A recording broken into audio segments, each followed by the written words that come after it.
welcome back to my channel. Thank you so much for coming back.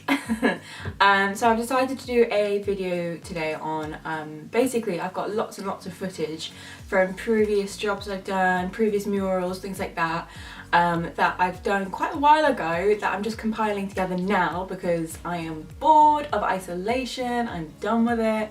I just wanted to keep productive.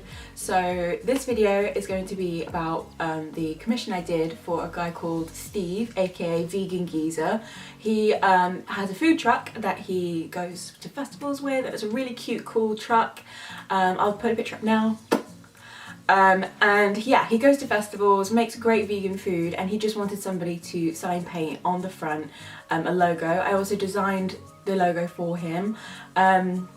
So yeah, so basically I'm just going to run through the process of what I did to design the logo, what we did in terms of communication, and then painting the actual mural, and then the finished result. So yeah, and disclaimer, I was really sick when I painted the mural, so please do not judge me with my top knot and like my scruffy face. Like I was like really like in the midst of a cold. This was quite a few weeks ago, so nothing to do with what's going on, but yeah. So when Steve and I met, he wasn't 100% on what he wanted, but he knew he wanted something a bit more youthful, a bit more edgier, because vegan food, it has a younger demographic. With that information, I kind of created these logos here for him to pick from. From these ideas, we decided that after some consideration, we realised it wouldn't flow well on the van, just because the only places where I could paint was very thin and very long. So we decided quite bulky logos wouldn't work. So we kind of went for just a word logo, just one straight word, and he sent me this image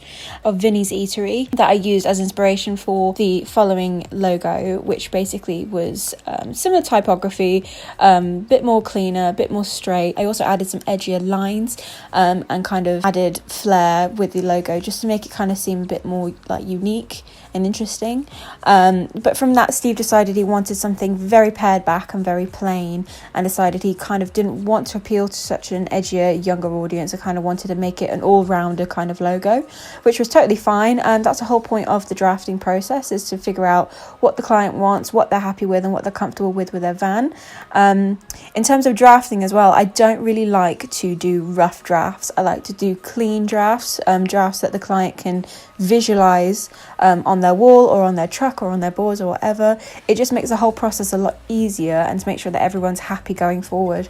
I know a lot of people do kind of spend not as much time on drafts, but I find it is really integral to kind of the aesthetic and creative process, especially if the client's not 100% sure on what they want. It just helps them visualize it easier. So moving on, Steve gave me these typography images to pick from, and we went from the top one just because it was clean, and also the typography is very like now, very of the time. So yeah, so I used that and adapted it to his truck. I also put some of my own flair in there. I also leveled out the letters and the proportions to make it kind of fit on the truck a bit easier, which you will see now. So first off, I put the image through a little app called Procreate on the iPad, and I put the image out onto kind of a photograph of where I'm going to paint it and show it to the client, and hopefully they're cool with it, and then we kind of go from there. And then I start chalking it up as best I can. I kind of use a lot of reference points, on this case the truck, just to see where the image is going to be located. Especially with lettering, you've got to be careful, especially with a low swung G.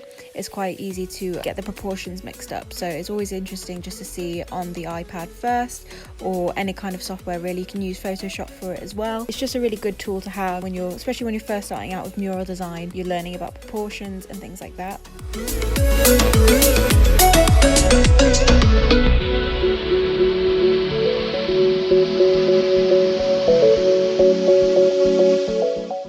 So I'm just finishing up on the side as well. There was real issues with this side because of the quilting of the metal, which I'll go through at the end of the video. I wanted to make sure the lines were really clean.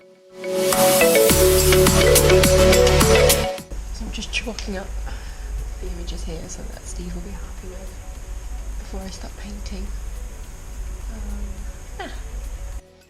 So I ran it through with Steve, bless his heart. He really was really supportive of the drafting and trying really hard to visualize it, which I really hope that my drafting did do. That's always an issue with clients, is drafting images are always a bit more confusing and kind of more hard to visualize for them than the final piece. So it's really important that you communicate as much as you can.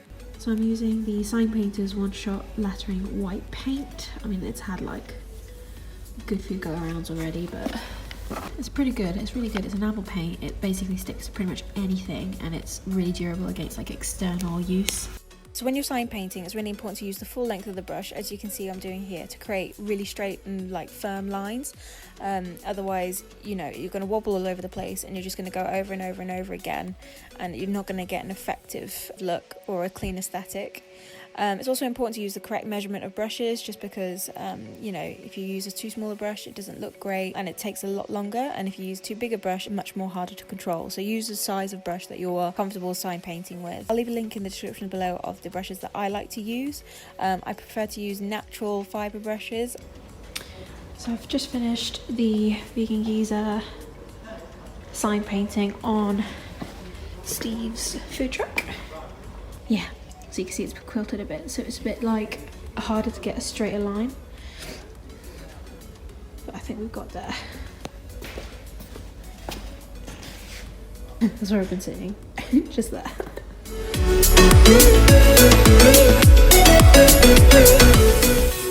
Okay, so that was the final result. I hope you guys liked the video. I just want to say a big thanks to Steve for being like an amazing client. You very rarely get people who are really nice, offer you coffee like on the hour, every hour. You know, he was always like wondering what he could do to keep me warm, because it was quite a cold day in that I don't know, that big space, that lock-up thing. So, you know, he was always just like, I'll bring the heater in and stuff, and I was just like, no, I'm fine, you know, because I don't like being in trouble. But Steve was just like so polite, so nice, you know, like he was just 10 out of 10. So we need more clients like Steve. If you're a client like Steve, hit me up. But yeah, so if you really enjoyed this video, if you wanted to learn more about what I do, leave some comments below. I'll cover it in the next video. If you have any queries about like the digital aspect of it, I'm thinking about doing more kind of like follow along with me while I design stuff on different like Adobe softwares and Procreate. But yeah, I mean, I hope you enjoyed it. Leave a like, subscribe, comment below, alarm bell, all of that weird stuff that people ask you to do but you don't really do because you just want to watch videos. I understand. But yeah, so hopefully I'll see you in the next one. Thanks guys, bye!